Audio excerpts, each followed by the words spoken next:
E aí, amigos do canal, tranquilo? Então, antes do vídeo, quero pedir a vocês, para quem puder, apoiar nosso canal. Nosso canal é conservador e todo mundo sabe a perseguição que está tendo aos conservadores, tanto no YouTube, no Instagram, no Twitter. A gente sempre é censurado em alguma postagem no Instagram ou Twitter. Aqui no YouTube nem se fala.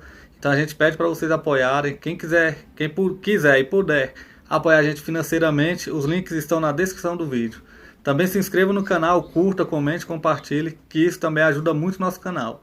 Na nossa comunidade aqui no YouTube, a gente sempre deixa textos para vocês. Passem lá, dêem uma lida, curta a postagem, comente, para ajudar nosso canal. Muito obrigado a todos, fiquem com Deus e Deus, Pátria, Família e Liberdade sempre vai ser nosso lema. Valeu! Não parar, não precipitar e não retroceder. Então dizer para esse cara, sabe quando nós vamos parar? Nunca. Nunca na sua porca vida, né? Do canal, tranquilo? Então, resolvemos apelar de vez com o YouTube. Vamos fazer o sorteio de 3 canecas aqui no canal. 120 mil inscritos. A gente vai sortear uma do Submente, uma do Professor Olavo de Carvalho e essa aqui do Big Brother 1984, George Orwell. E futuramente, se a gente atingir mais de 100 membros no canal, a gente vai sortear esses 2 livros aí que vocês estão vendo. Livro aqui meu pessoal, a gente vai sortear Admirável Mundo Novo em 1984. Vamos partir para a caneca, vamos ter sorteio praticamente todo mês, canecas para vocês aí do canal. Valeu, tamo junto, forte abraço. Então, ser um ser humano significa ter esta capacidade. Nós não sabemos de onde ela vem, mas nós podemos dizer, a origem dela é coextensiva à minha própria existência, inclusive intrauterina. Quando você vê filmes desses que aparece o aborto e vê o sujeito metendo lá um instrumento cirúrgico para cortar o feto e o feto foge, é porque ele sabe que o negócio é com ele. Depois que o vizinho é isso. Então,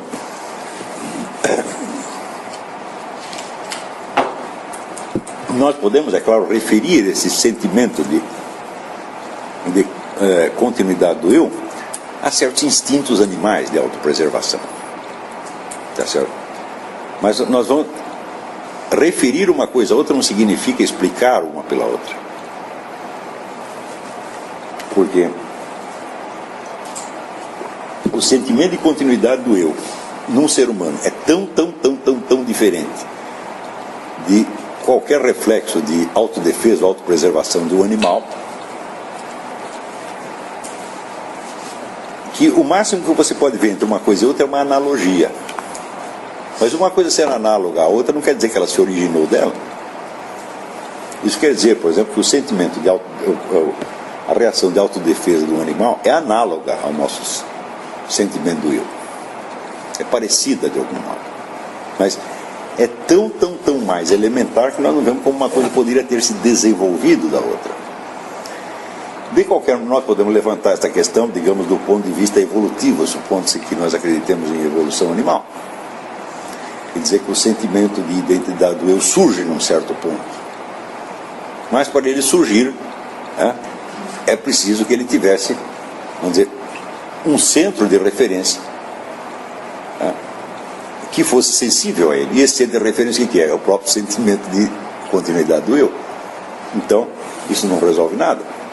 Nós podemos comprovar historicamente que esse sentimento de identidade e continuidade do eu nem sempre foi igualmente intenso em todas as épocas. Porém, para que ele se tornasse mais intenso, era preciso que ele existisse. Nós vemos que a consciência biográfica do ser humano se aprimorou muito durante o tempo. Existe a famosa obra de Georg Misch, História da Autobiografia na Antiguidade, e onde ele mostra que a ideia de uma autobiografia pessoal foi surgindo ao longo dos tempos. O ser humano não nasceu com essa capacidade. Então, por exemplo, quando você vê a autobiografia dos faraós, quando eram sepultados, levavam junto a sua autobiografia. Mas a sua autobiografia só contava os seus grandes feitos, de modo que ele apresentasse uma boa imagem perante os deuses.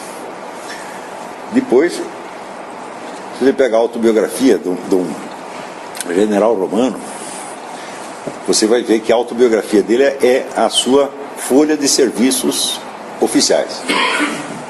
Não é uma autobiografia pessoal. A primeira autobiografia pessoal de que nós temos notícia são as Confissões de Santo Agostinho, século IV. Agora, isso quer dizer que as pessoas antes não tinham consciência de continuidade do eu? Claro que tinham. Como é que você vai contar a sua autobiografia oficial se você não tem? Significa apenas que o seu eu autobiográfico não está completo. É fácil também você perceber que essas três modalidades de eu, essas três faixas do eu, tá certo? Elas explicitam ou elas manifestam a sua consciência de continuidade do eu em diferentes maneiras. Mas todas elas pressupõem este sentimento de continuidade. Então, isto quer dizer que se o sentimento de continuidade do eu aparece de uma maneira mais nítida, a partir de um certo momento da história, não quer dizer que ele não estivesse lá antes. Quer dizer apenas que a consciência autobiográfica foi elaborada de maneira mais fina, de modo a poder traduzir melhor este sentimento de continuidade do eu. Não é isso? Então,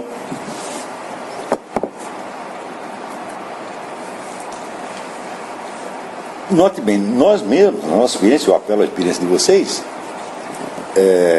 dificilmente nós temos que apelar a este sentimento de continuidade do eu. Nós contamos com ele, assim como você conta que tem um chão embaixo do pé. Não é isso?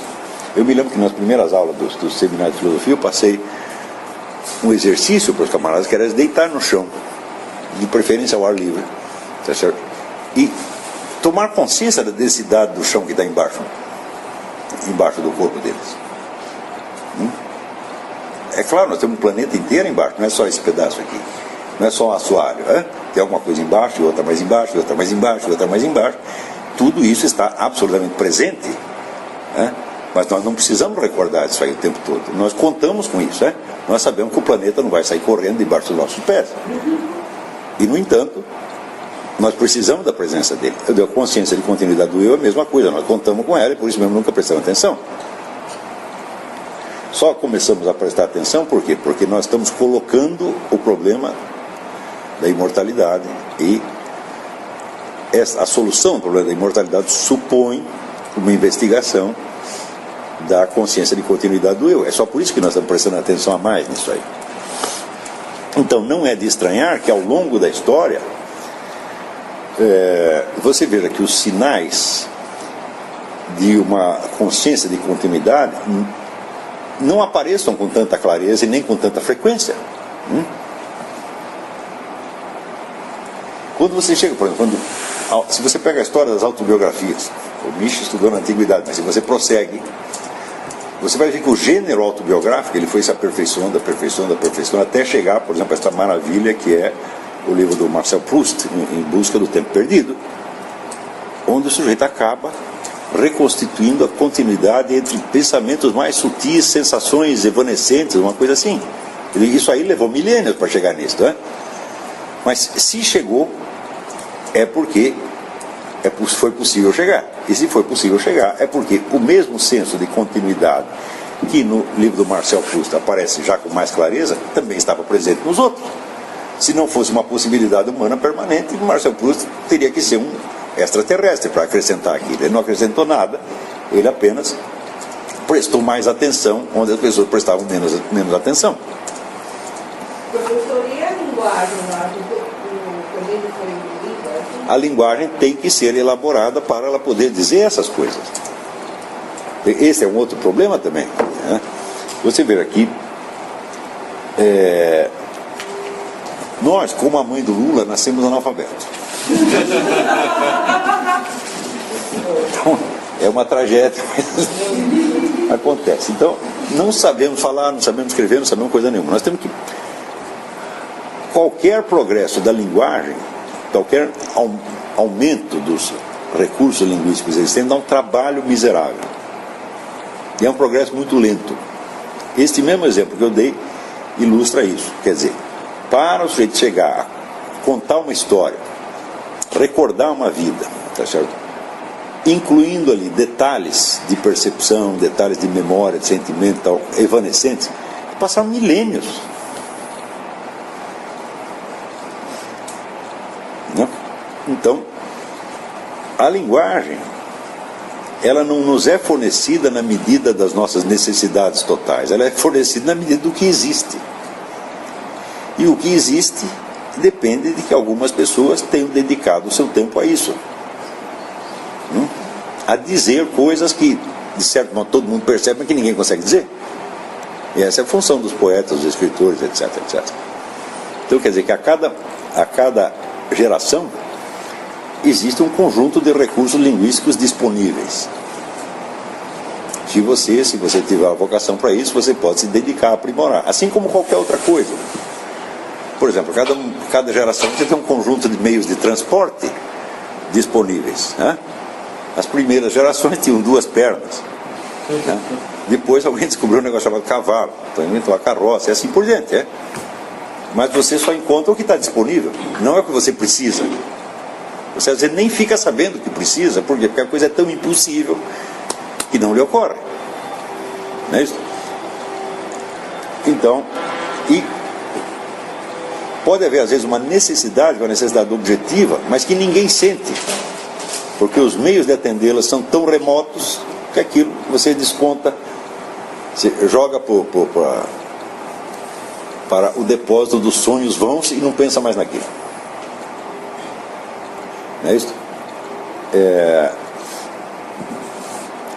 Isso quer dizer que para o desenvolvimento dessas 3 coisas, você depende do desenvolvimento da linguagem.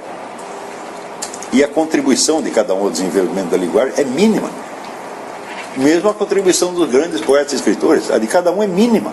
O sujeito acrescenta uma coisinha ou outra. Note bem, mas isto aí não significa que a consciência de continuidade do eu tenha mudado. O que aumenta é a possibilidade de você renovar aquilo conscientemente. Ou seja, de você obter um reflexo mais claro da sua consciência de continuidade do eu, no eu autobiográfico, no eu social e no eu presencial. Mas o sentimento continuará do mesmo jeito. De algum modo nós podemos dizer, nós não podemos medi-lo. Porque, veja, o aumento das possibilidades, o crescimento das possibilidades linguísticas também não garante isto. Porque você só vai apelar ao seu sentimento de continuidade do eu quando você quiser. Nada te obriga a isso. E, frequentemente, a consciência desse sentimento, ela também é obstaculizada pelo próprio meio cultural. Por exemplo, quando eu me pergunto, quando alguns sociólogos chegaram a aceitar esta teoria da origem social do eu, como que eles chegaram, se isto contraria tão flagrantemente a sua experiência pessoal? É porque o falatório da comunidade científica lhes pareceu uma coisa mais convincente e mais intensa do que a experiência pessoal. Então é como se eles tivessem encoberto a sua própria consciência de continuidade do eu com um conjunto de dados linguísticos que lhe foram fornecidos por seus colegas. Então é aquele caso do Groucho Marx, né? Afinal, você vai acreditar em mim ou nos seus próprios olhos, né? 99% da atividade chamada acadêmica e científica consiste nisso, em fazer o sujeito acreditar mais no outro do que naquilo que ele está vendo. E, portanto, aceitar, vamos dizer, teorias, ideias, crenças que contradizem a experiência humana mais direta e fundamental. Por exemplo, quando Sir Arthur Eddington, um grande físico, ele chegava para os alunos e dizia, vocês estão vendo isso aqui e vocês pensam que é uma mesa. Vocês estão enganados, vocês têm um conjunto de átomos. E eles aceitavam. O que queria dizer? Isto que nesta escala parece uma mesa, visto numa outra escala, né, parece um conjunto de átomos. E ninguém se lembrava de dizer o contrário, mas professor, isso que na escala pequena parece um conjunto de átomos, na escala macroscópica parece uma mesa. Entende, né? Então eles saíam dali convencidos de que o mundo da percepção macroscópica é falso e que o verdadeiro mundo é o dos átomos. Eu digo, por quê? A passagem de uma escala macroscópica para uma escala microscópica não é uma passagem do erro para a verdade. É assim, uma mudança de escala. Está entendendo? Então, na Renascença, quando Galileu, Newton e outros começaram a prestar atenção somente nos aspectos da realidade exterior que pudessem ser medidos matematicamente. E eles achavam que esta parte que podia ser medida matematicamente era mais verdadeira que a outra. Então, por exemplo, você toma um suco de laranja, você sente gosto de laranja. Mas isso não pode ser medido, por quê? Porque não é uma medida do próprio objeto, e sim a medida da relação entre um objeto, que é o seu corpo, e o suco de laranja.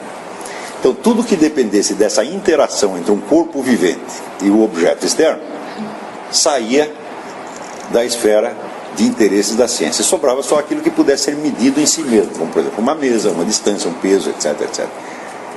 Eu digo, muito bem, você operou uma seleção.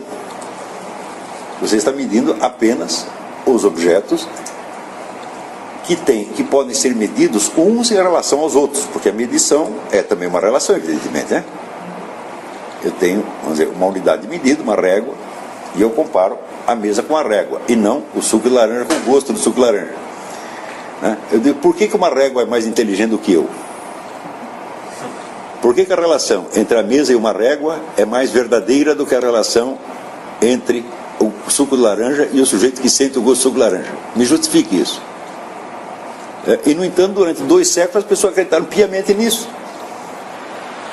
Que aquilo que pode ser medido mediante uma escala contínua, uma escala permanente, é mais real do que aquilo que só pode ser medido pela relação entre um corpo e outro, relação vivente entre um corpo e outro. É uma ideia completamente maluca, idiota, e que, quando chegou no século XX, tudo isso caiu.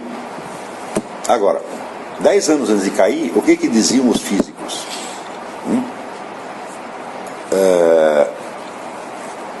Por volta de 1890,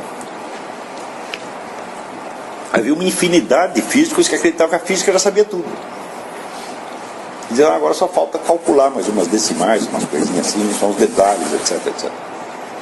Porque a física baseada em Galileu e Newton estava tão perfeita, que já sabem que sabiam de tudo. 10 anos depois, com a relatividade e a mecânica quântica, foi tudo pro brejo. Hoje acontece a mesma coisa. Outro dia o Stephen Hawking, nós já temos aqui a explicação de quase tudo. Quer dizer, a constância com que esse pessoal das ciências naturais cai na ilusão de ter a explicação total e ela, daqui a pouco, ela se revela completamente falsa, já basta para nos informar que o mundo das ciências naturais não nos fornece uma imagem mais real do que a experiência direta humana.